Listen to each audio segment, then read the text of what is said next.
thank you so much, Peter, for following up on the excellent systematic or theological foundation that Chase laid for us. Now, as I mentioned earlier, we're going to come now into a time of Q&A.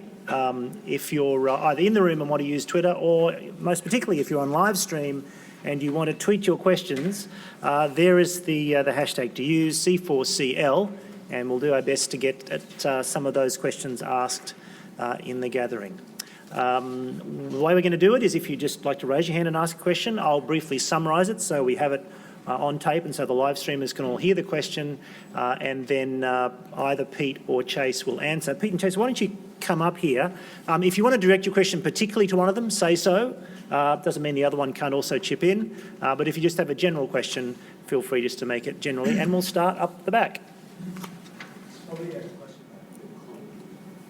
Okay, so the question has to do with, the question is about the relationship between the two kingdoms that Chase talked about. The big common kingdom we're all part of, with the redemptive kingdom lodged within it as a circle within the larger circle. How do those two circles relate? In particular, how does that smaller redemptive kingdom circle engage with or interact with the common kingdom? Because the accusation against it is that sometimes thinking of that smaller circle can mean a disengagement or a sort of building of walls, and we just exist in our small kingdom and don't engage at all with the common kingdom. And that contrasts with another view that says it's just all one kingdom. Do you want to engage? Yep, thank you. That's a great question, Chris. I appreciate it. I'll try to think about how to best begin with this. What I want to say about our participation in the common kingdom as people that belong to the redemptive kingdom is that we often are doing common tasks. So when most people work 9 to 5, or when they raise their kids in community, or a whole assortment of activities that we do, we're doing it with common humanity and often with common goods and common grace. And so many times our neighbors, even if they're not Christian, may outperform us in these duties. They might even outperform us in sort of their humanitarian efforts, if you will, because of the resources provided to them or the particular kind of natural skills that they have or whatever it may be. Now, that being said, what will be lacking is the relationship. So what is distinctively Christian in that space is that we are doing our work as unto the Lord, not unto men. And so our primary relationship and the way that we're conceiving of our work is work done in faith, that is, as we belong to Christ and are in Christ. Now, the Kuyperian position, I think, is an overreach and an overextension, although I don't think it's always at odds with the two kingdoms position. There seems to be some understanding of that within Kuyper's theology. However, what Kuyper was more keen for was actually Christian institutions to be established alongside of secular institutions so that those Christian institutions could impact the secular and advance. Often even, say, in politics and things like that, so that we could actually have a strong impact and even a transformative impact on society for the good. Now, I think this is a bit more optimistic than I'm willing to consider, and I think it actually removes the transformative work from Christ. We could say it's Christ transforming in and through us, yes, but I think something ultimate for the sort of the eschatological, that is the coming kingdom and the new creation, is something that still remains distant and something that will ultimately be transformed. As Pete's already said, this current order in this world is passing away. I'll just give you one quote that I didn't read.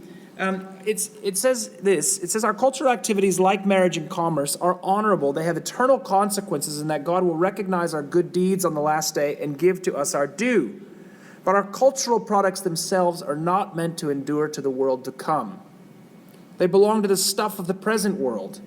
Now, contrary to what some people suggest, we are to spend time on things that do not last.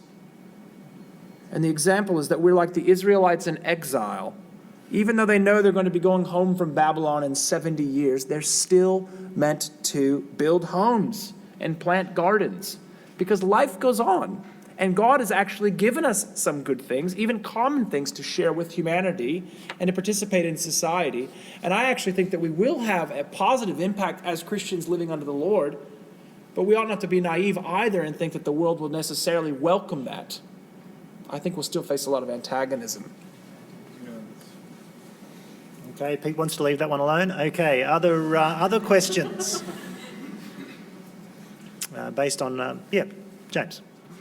So we are to love in deed and word. So loving other people is a matter of both how we speak and how we act. In fact, speaking is an action. It's a deed in its own sense.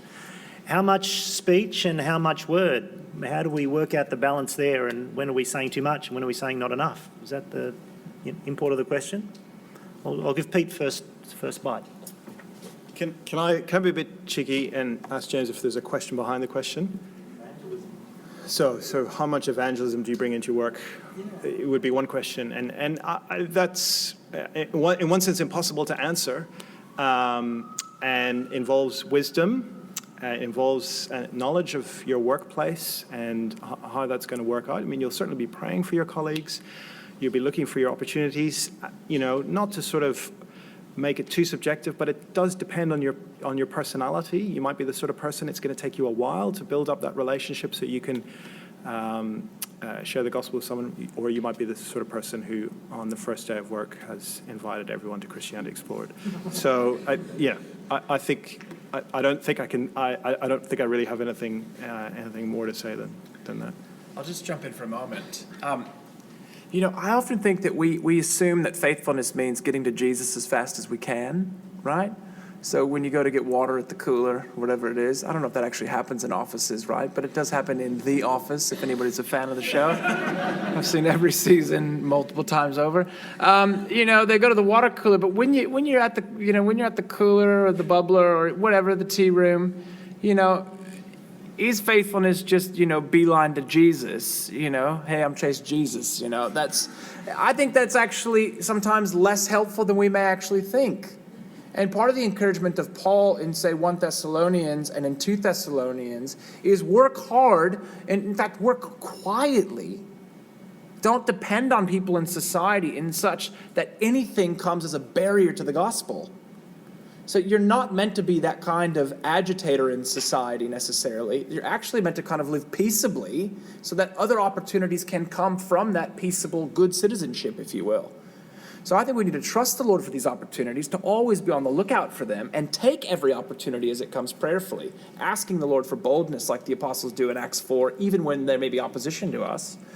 But actually, sometimes just being faithful in our work and doing good work will afford us those opportunities, whereas kind of that straight into Jesus might actually really be repulsive and put up a lot of barriers. I can't resist adding something as well, especially to say that the person that it's an impossible question to answer in the abstract because of the person you happen to be in the cubicle next to or the person you happen to be dealing with. So in one way to give a simple answer is that the word you need to speak to that person is determined by what that person needs to hear from where they currently are to take one step forward in their understanding towards Jesus or in Jesus. So it's a much less daunting task if we think the person I'm talking to and I'm getting to know and loving and having a relationship with, what would be the next step for that person? What's a word that pushes them one step further? How about I try that word and then see what word comes after that? Excellent. Yes. Question is, what is the kind of theology that we're looking at? How does it bear upon someone who isn't able to work in the kind of way that we're talking about, who's prevented from it from some reason or other, personal or situational? What sort of wisdom would you offer? I think a few things to say. One would be that our work does not define us. And so particularly if this is a Christian person, their identity is fundamentally in Christ. And so though it may be terribly painful and frustrating not to be able to work, ultimately, and I'm not saying it's necessarily easy to fully grasp this and internalize it, but what you'd be wanting to encourage them is, they're loved by God, the image of God. God sent his son to die for them, and they're of tremendous value. And I think, the Christian gospel underlines God's love for those that the world might say aren't really contributing much or are, weak. Those are precisely the people that, through Christian history, Christians have, in a sense, honored and elevated. And it's not quite the same, but think of 1 Corinthians 12 and the image of the body, and Paul saying it's the ones that have the least honor that we are to honor the most. And I think there could be a parallel there. Yeah, and within the theological framework that I tried to offer this evening, again, establishing our dignity in terms of relationship is really important. So I have a family member right now who became disabled years ago, early onset of dementia, is now bedridden, had worked in ministry for 30 years, and now feels that all of his dignity is gone. All of his purpose in life is gone. He can only stay in bed all day. Now, how do you comfort that person?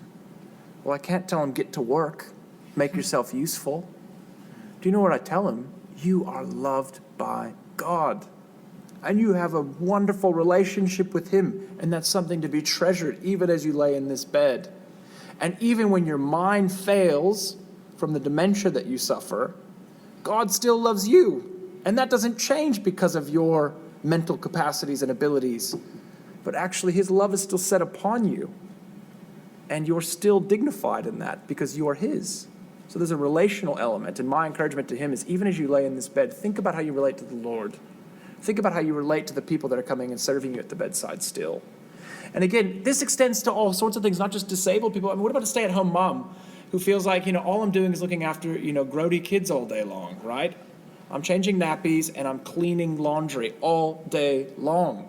And my friends are making six figures and doing wonderful things in the world, right? That's how you feel, especially if you're on Facebook or, Instagram or whatever. That's all you see, right?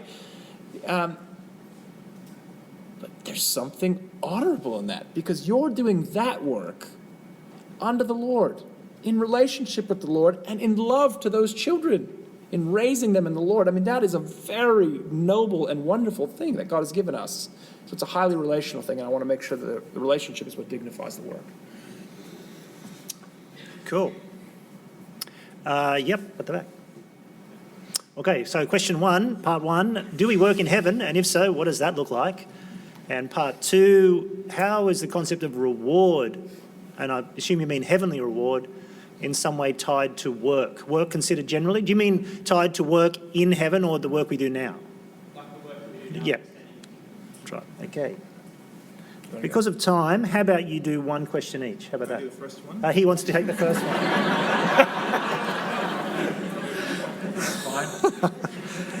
one.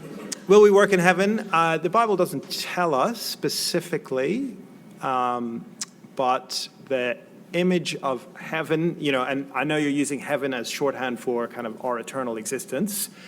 Our eternal existence will be physical. Jesus raised with a physical body. He remains a human being with a physical body. We will be physical. We will spend eternity as physical bodies. And I think our future, in some sense, mirrors the experience of Adam and Eve in the garden, and they worked. So I think it's extremely reasonable to assume that we will. I mean, if you take the language of ruling, we will rule over creation. So I think we will work, but it will not be work in the way that we experience it now. Yeah, work was something good given to us, and it was given to us pre-fall as something that we were meant to be doing wonderfully, and I think that will extend. Now, in terms of reward, if you want to think about it sort of in layers, the kinds of things that we're doing in this life ethically will be judged. So 2 Corinthians 5 talks about judgment that's coming. And I think as we think about works, I don't want to necessarily extend works in terms of our behavior, our actions, or if you want to extend that to our attitudes or whatever else it may be. That necessarily is our work, but actually that all plays out in our work. So the kind of things, the way that we are behaving or acting or thinking or doing is actually coming out of those particular things and featuring in our work. So I think that sort of judgment will happen. People that are in particular gospel ministry, Paul's quite explicit, and I think this has been mishandled in the past, but I think it's 1 Corinthians, is it 1 Corinthians 3? Is that right, Peter? So 1 Corinthians 3 talks about particular things being burned up, but particular things remaining. And I think Paul is contrasting his ministry there with false apostles and other people that are establishing their ministry on false foundations. And what Paul's saying is the foundation of the gospel is what remains. So the work that we're doing in the work of the Lord, that is in actual, kingdom work, is something that must be founded on the gospel basically word ministry that's proclaiming and establishing people in the gospel, that remains. Anything else is going to dissolve up and be judged as sort of false. Terrific. I think we have a question from Twitter. Yep. Does the work we do under the Great Commission, what Peter's been calling the work of the Lord, fall under the ethical category that Chase was referring to, that we live for the glory of God, in a love of God and of love of neighbour? That's the question. I might ask you to answer the question. Yeah. So I'm not sure if there's a question behind the question. This conversation is actually very involved in terms of the culture mandate. Some people think that the culture mandate gets revisited in the Great Commission. And so the way that we bring dominion, if you will, is as we go out and make disciples of the nations. That's how we multiply and that sort of work. So they're tying in an evangelistic effort in terms of mission and that sort of purpose into the culture mandate as it comes in the new covenant. And so some people would say then that work does relate back. Can you please repeat the question once more, Mark? Mission and exercise in love. Yeah, so I think the Great Commission is the greatest exercise of love. So if we think about dignity of work being in terms of relationship of God and relationship to neighbor, if you're thinking about the best way you can love your neighbor, the best way you love your neighbor is introduce them to the God of love. So how do you know love? God gave his son, 1 John 3:16, right? God is love, 1 John 4. So the way that we introduce people to love and love them best as our neighbor is introduce them to the God of love. And I think that extension in the Great Commission is that work. Well, friends, it's 9 o'clock, and I think there probably are other questions. I certainly have one or two. I'd love to ask them about the indignity of work, and so if you, because that's a big theme of the Bible as well. That work is lousy in lots of ways, and that's a theme we haven't had time to explore much tonight. You might want to go and talk to Pete and Chase over supper for next. I think they can hang around for a little while. We'll have that together in the Broughton Knox Centre between now and 9:30. So please do stay and join us. A couple of final things to let you know before we pray and go into it. Thanks, gents. Why don't we just thank them?